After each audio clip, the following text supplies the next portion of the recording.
শুনতে পাচ্ছেন ভাইয়া? একটু তাকান ভাই, শুনতে পাচ্ছেন? কি নাম আপনার বলেন? বাস? আপনার বাবার নাম কি? কথা কয় না, বাসের কথা বলছে। কোথা থেকে নিয়ে আসছেন ওনাকে? ওই রাস্তায় পড়েছিল বাজারের পশ্চিমে যে লোহার ব্রিজটা ওখানে পড়েছিল, মনে হয় ছিনতাইকারী ধরছিল। তো এলাকার লোকজন আমার কাছে নিয়ে এলো, আবার কেউ ছিনতাইকারী বা ডাকাত মনে করে মেরে ফেলায়, এই জন্য আমি আবার তার বাসায় নিয়ে আসছি, তারপর আপনার খবর দিছি। শোনেন, আপনার একটা কথা কই, আপনি জীবনেও ঠিক হইবেন না। কারো বিপদ দেখলে একেবারে গইলা অস্থির হয়ে যান। ছেলেটারে যে নিয়ে আইছে, ছেলেটা ভালো না মন্দ, গ্রাম আশায় বিষয় কিচ্ছু জানি না। আর যদি ছেলেটার কিছু হয়ে যায় তাহলে তো বিপদে সে আপনার মাথার উপর খাড়াই থাকবো। আমি কই কি ছেলেটারে হাসপাতালে পাঠাই দেন। চুপ করো তো, দেখতেছো না ভদ্রলোকের ছেলে কি সুন্দর চেহারা। বাজারে যদি ফালাই থইতাম তাহলে তো কেউ ছিনতাইকারী বা চুল ডাকাত খেয়া মেরে ফেলাইতো, গণপিটুনিতে মারা যেত। তো বাসায় নিয়ে আসলাম, একটু চিকিৎসা করি, তারপরে তো ঠিক আছে। কি করেন ডাক্তার সাহেব? আপনি তো একটা কথাই ভুলে যাইতেছেন। আপনি ঘরে একটা যুবতী মাইয়া আছে না, যুবক ছেলেটারে নিয়ে আসতেছেন। তিন সামানা কি ভালো, একেবারে বিপদ দেখলে অস্থির সব ভুলে যান। আপনার পালস ভালো আছে, ফিজিক্যাল কন্ডিশন অনেক ভালো, কিন্তু অজ্ঞান পার্টিরা যে কেমিক্যাল ব্যবহার করে তাতে অনেকে অন্ধ হয়ে যায়, মেমোরি লস হয়ে যায়। কিন্তু উনি আলহামদুলিল্লাহ ভালো আছেন। ওনার শুধু স্মৃতিশক্তিটা নাই, উনি কিছু মনে করতে পারতেছে না। তুমি একটু যত্ন করো, ইনশাল্লাহ ভালো হয়ে যাবে। ডাক্তার সাহেব বলতেছে, চলেন ডাক্তার সাহেব চলেন। এই তোমরা ইয়ারে ধইরা একটু ঘরের ভিতরে নিয়ে দাও, তো ব্যবস্থা করে দাও। আপনি জান কি করেন না। আমি কি মরে গেছি? এমন গরম লাগে খেয়ে সবকিছু। ব্যাপারটা অবশ্য মজার, আমার খুব হাসি পেতেছে। আচ্ছা, আপনি হাসতে জানেন নাকি হাসিও ভুলে গেছেন? আচ্ছা, আপনি কি পর্যন্ত পড়ালেখা করছেন? আমি কিন্তু কলেজে পড়ি। আমার ভিতরে আগুন জ্বলতেছে, মাথা তুমি কে? এই কি করতেছো? লবণ এটা ওকে খারাপ লাগতেছে? ভালো লাগতেছে না, আপনারা আশ্রয় দিচ্ছেন, ছেলের মতো করে পালতেছেন, পরিচয় নেই, পরিচয় দিচ্ছেন। ঠিক আছে, যদি কোনো সমস্যা হয় আমার বলবো, মানে তোমার চাচি আছে, তোমার চাচিকে বলবো। হ্যাঁ, আর কোনো কিছু যদি লাগে একটু শরম পাইবে না, মুখ খুলে বললে মনে করবে নিজের বাড়ি। ঠিক আছে? এই যে আপনার বলতেছি, আমাদের গ্রামটা সুন্দর না? এই যে আপনার ঘুরা দেখালাম সবকিছু, কেমন লাগলো? আপনি আমার সাথে কথা বলেন না কেন? আমি মায়ের গ্রামের সবচেয়ে সুন্দরী মেয়েটা না হইলেও দেখতে খুব একটা খারাপ না। আমার সাথে কথা বলার জন্য কিন্তু ওলারা লাইন ধরে খাড়ায় থাকে, আমি পাত্তা দিই না। কথা কম বলি। বুঝতে পারছি। আপনার না আমার খুব একটা অদ্ভুত মানুষ মনে হয়। কি আজব বিষয় বলেন তো, একটা মানুষ তার অতীত ভুলে গেছে। দুনিয়াতে অবশ্য অনেক ধরনের অনেক রহস্যময় ব্যাপার ঘটে যায়, কার সাথে যে কখন কি হয় কেউ বলতে পারে না। ডাক্তার বলছে আমি সুস্থই আছি, স্মৃতিটা একটু মনে পড়তেছে না। পড়ো না? কলেজে পড়ি, কিন্তু পড়ালেখা করতে আমার ভালো লাগে না। আমার ভালো লাগে টুইটি করে ঘুরতে আর দুষ্টামি করতে। আমার এমনি সাজুগুজু করতে ভালো লাগে, মাঝে মাঝে শাড়ি পরি, সাজুগুজু করি। ছোটবেলা থেকে সিনেমার নায়িকা হওয়ার খুব ইচ্ছা ছিল। শাবনূর, ববিতা, এদের সিনেমা দেখছি তো, তখন থেকে মনে হয়তো বড় হইলে আমি নায়িকা হব। আর একটা প্রিয় কবিতা আছে, আপনাকে শোনাই। মনে করেন আপনি হিরো সালমান শাহ আর আমি হিরোইন শাবনূর। স্মৃতির গভীরে হারাই যদি, হেসে উঠি ক্ষণে ক্ষণে। কেউ কি জানে কত মিষ্টি স্মৃতি উকি দেয় আমার মনে। আপনি আমার সাথে কথা বলেন না কেন? আমার সাথে কথা বলতে হচ্ছে আপনার ভালো লাগে না? বাবা না আপনার একটা মোবাইল কিনে দিচ্ছে, আমি যদি মায়ের মোবাইল নিয়ে রাতের বেলা আপনার ফোন করি, আপনি কথা বলবেন? তাইলে যদি আপনার মনে পড়ে যায় যে রাত্রে কার সাথে কথা বলছেন কিনা, প্রেমিকা থাকলে তার কথা মনে করতে পারে, অতীত মনে পড়ে যেতে পারে। কি বলেন? বুদ্ধিটা কেমন? ভালো না?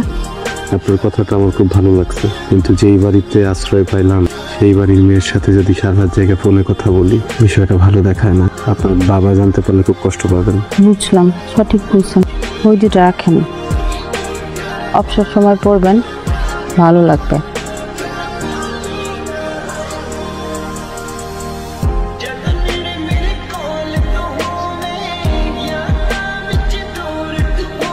পূর্ব। আসসালামু আলাইকুম। তুমি এতদিন কোথায় ছিলে? বলো তো, তোমাকে আমি কতদিন ধরে খুঁজছি, কোনো খোঁজ খবর নাই, কিছু নাই। আমার কথা কি তোমার একটা বারও মনে পড়লো না?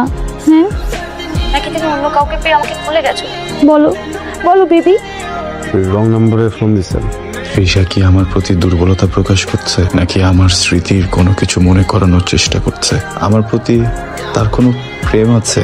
কি সব যে ভাবছি, আমার এসব ভাবনা মোটেই উচিত নয়। নিজের হিংসা আপনার? হ্যাঁ, শরীর ঠিক আছে? এখানে ঘুমাইতেছেন কেন? এই একটা বাচ্চা সারা কান্না করে, এমনি কাঁদে কেন? ওই বাড়িতে একটা নতুন বাচ্চা হয়েছে, ফুটে সুন্দর, মাশাআল্লাহ। নতুন বাচ্চা হয়েছে তো এই জন্য একটু বেশি কান্নাকাটি করে। বুঝতে পারতেছি না। তত্র কান্নাকাটি করে, এটার কি সমাধান বলেন? কান্নার শব্দটা মাথার মধ্যে কেমন যেন বাড়ি দিতেছে।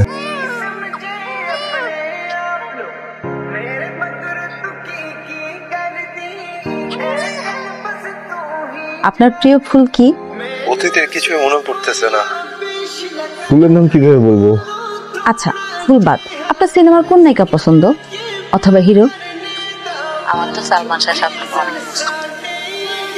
আচ্ছা, আপনার কখনো সিনেমার নায়ক নায়িকাদের মতো প্রেম করতে ইচ্ছা করে না? ভালোবাসতে ইচ্ছা করে না? কোনোটাই পছন্দ না, আর ভালোবাসতে ইচ্ছাও করে না। আপনার না একটা রোবট, আবেগ অনুভূতি কিচ্ছু নাই। তৃষা, এই দুর্বলতা আপনাকে একদিন অনেক কষ্ট দিবে। আমার মাথায় যে ভূতা ব্যথা ছবিগুলো ভাসে, আমার মনে হইতেছে খুব দ্রুত আমার সবকিছু মনে পড়ে যাবে। আমি চাইতেছি না আপনি কোনো মায়ে জড়ায় যান। বাবা 3 বছর হয়ে গেল তুমি এই বাড়িতে আসো, এর মধ্যে এখনো তোমার বাবা মার কোনো খোঁজ খবর পাইনি। যদি পাইতাম পুরো ওনাদের সাথে কথা কইতাম। এখন তোমার সাথে একটা বিষয় নিয়ে সিদ্ধান্ত নিতে হয়। একই বাড়িতে থেকে 2 ঘরের থেকে মোবাইল ফোনে কথা বলারা কেমন যেন দেখায়। আচ্ছা, আমার কথাগুলো আপনি কিভাবে নিবেন বুঝতেছি না। নিশার আর আমার মধ্যে কোনো সম্পর্ক গড়ে ওঠেনি। আপনি বলছিলেন যে উনি কথা বললে হয়তো আমার অতীতের স্মৃতিগুলো মনে করতে পারে। সেই জায়গা থেকেই উনি অনেক ভালো মেয়ে, ওনাকে অপছন্দের কোনো কারণও নাই। পৃথিবীর যে কোনো পুরুষের জন্যই ওনার বিষয়ে সিদ্ধান্ত নেওয়াটা খুব সহজ, খুবই সহজ। কিন্তু চাচা, আমি যদি এই সিদ্ধান্তটা সহজে নিয়ে ফেলি, ওনার পরবর্তী জীবনটা অনেক কষ্টের হতে পারে। আমার একটু সময় দেন। ঠিক আছে। আপনি আমার সাথে থাকলে আমার এই 2 আনার জীবনে পৃথিবীর যত মায়া আছে সমস্ত মায়া জোনাকির মতো ফুটে। আপনি এইসব কথা বলেন না তৃষা। আমি শুধু জানি আমার এই জঘন্য কঠিন জীবনটা যদি একটু সহজ হয় সেটা আপনার জন্যই হতে পারে। আমার মায়া প্রতিদিন বাড়তেছে খালি।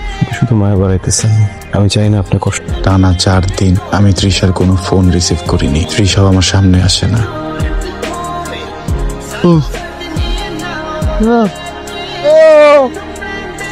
আরে কিছু রে, মাথার ভিতরে কেমন যেন ব্যথা ব্যথা করতেছে।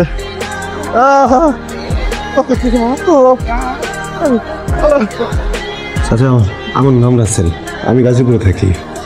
আমার একটা দোকান আছে, আমি ব্যবসা করি। ঘটনার দিন আমি মানিকগঞ্জ যেতেছিলাম, বন্ধুর বোনের বিয়া। বাসে করে কিছু দূর যাওয়ার পরে কয়েকটা লোক এসে পাশে দাঁড়াইলো। এরপর কিছু মনে নেই।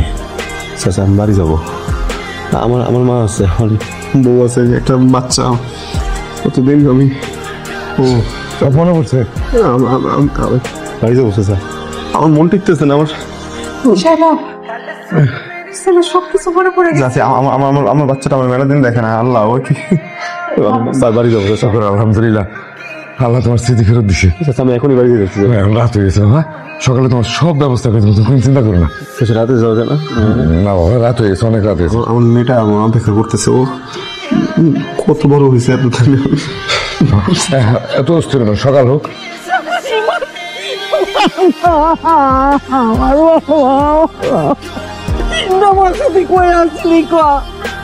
তোর জন্য কাঁদতে কাঁদতে আমার চোখের পানি শুকাই গেছে বাজান। মানুষে খালি কয় তুই বাঁচতে নাই, মানুষে যতবার কয় ততবারই কলজাটা কাটে ওঠে বাজার। আমার বাবা, শুনছি নীলারে নাকি তারা অন্য জায়গায় বিয়ে দিয়ে দিচ্ছে।